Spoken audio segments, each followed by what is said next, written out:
రేఖలు ఆకారాలతో సాధన చేద్దాం, మంచి బొమ్మలు వేద్దాం.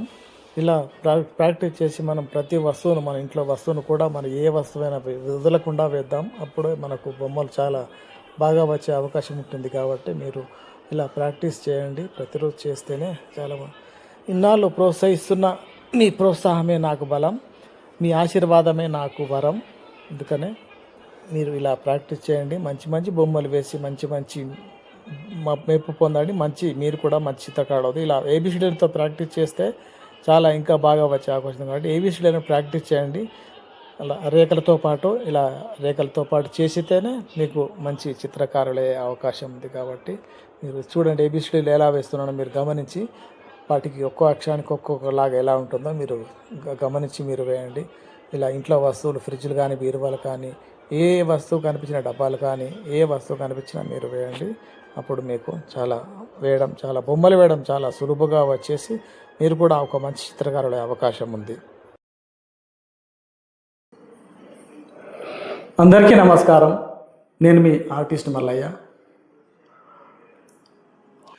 ఇంతకుముందు వీడియోలో మనం రేఖలు, ఆకారాలు, రూపాలు మరియు వెలుగునీడలు అన్న విషయంపై ప్రాక్టీస్ ఎలా చేయాలన్న వీడియో మీరు చూశారు కదా. దానికి కొనసాగింపుగా రెండో భాగమే ఈ వీడియో.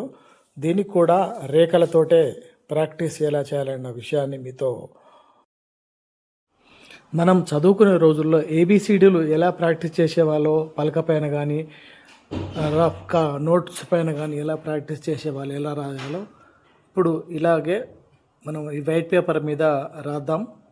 ఇది ప్రాక్టీస్ చేస్తే మనకు ఎంతో ఉపయోగంగా ఉంటుంది. అందులో కూడా మీకు చూశారు కదా, రేఖలు ఎలా ఉంటాయో, సర్కిల్స్, హాఫ్ సర్కిల్స్ ఎలా ఉంటాయో ప్రతి అక్షరానికి ఉంటుంది కదా. కాబట్టి ఇలా ప్రాక్టీస్ చేస్తే కూడా మీకు మంచి మంచి బొమ్మలు వేయగలిగే మీకు అవకాశం ఉంటుంది. అందుకే మీరు నోట్బుక్ కానీ ఏదైనా తీసుకొని ఇలా ఏబిసిడీలను ప్రాక్టీస్ చేయండి.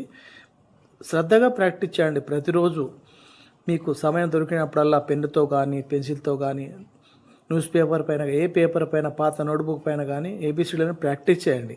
ఏబిసిడీలను ప్రాక్టీస్ చేస్తే మీకు రేఖలో మంచి పట్టు సాధించి మీరు మంచిగా రేఖలను, మీకు ఎలాగంటే అలా రేఖలను వేసే మీకు అనుభవం వస్తుంది. కాబట్టి మీరు ఏబిసిడీలను లేకపోతే అంకెలను ప్రాక్టీస్ చేయండి. 1, 2, 3, 0 వరకు మీరు ప్రాక్టీస్ చేయండి. ఇలా చేస్తే కూడా మీకు చాలా బాగా బొమ్మలు వేయగలిగే అవకాశం మరియు మీకు రేఖలలో పట్టు సాధించే మంచి ఈ అవకాశం. కాబట్టి మీరు ప్రతిరోజు ఇలా ప్రాక్టీస్ సాధన చేయండి. సాధన చేస్తే ఏదైనా సాధ్యమవుతుంది. కాబట్టి మీరు ప్రతిరోజు ఇలా సాధన చేయండి. సాధన చేసి బొమ్మలు వేయండి. అంతకన్నా ముందు మీరు నా వీడియో కొత్తగా చూసిన వాళ్ళైతే తప్పకుండా నా ఛానల్ సబ్స్క్రైబ్ చేసి లైక్ చేయండి. ఇక మనం పెన్ను, పేపర్ తీసుకొని, పెన్సిల్ పేపర్ అని తీసుకొని మనం ప్రాక్టీస్లోకి వెళ్ళిపోదాం.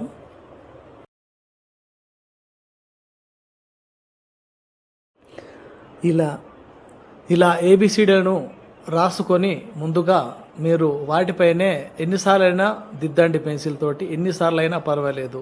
ఒక 10 సార్లు, 20 సార్లు, ఎన్నిసార్లు మీకంటే అన్నిసార్లు వివిధ పద్ధతుల్లో మీరు దిద్దారనుకోండి, మీకు చాలా బొమ్మలు వేయడం చాలా సులభంగా ఉంటుంది. మరి తొందరగా నేర్చుకోవచ్చు. కాబట్టి మీరు ముందుగా వాటిని రాయండి. పేపర్ పైన రాసి ఇలా వాటిపైన దిద్దండి. దిద్దిన తర్వాత మీకు మంచిగా వచ్చే అవకాశం ఉంది. మీరు ఇలా స్టార్ట్ చేయండి.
చూశారు కదా ఏబిసిడీలతో ఎలా ప్రాక్టీస్ చేయాలో. ఇలా ఒక ఏబిసిడీలే కాకుండా ఇంట్లో పుస్తకాలు కానీ, ఇంట్లో గ్లాసులు కానీ, చెంబులు కానీ, టేబుళ్ళు కానీ, ఇంట్లో కనిపించే ప్రతి ఫ్రిడ్జ్ కానీ, డబ్బాలు కానీ, మన పనిముట్లు కానీ, మనకు ఏది కనిపించినా అది దాన్ని మీరు ఫ్రీ హ్యాండ్గా గీసే ప్రయత్నం చేయండి పెన్సిల్ తోటే. ఓన్లీ అవుట్లైన్సే.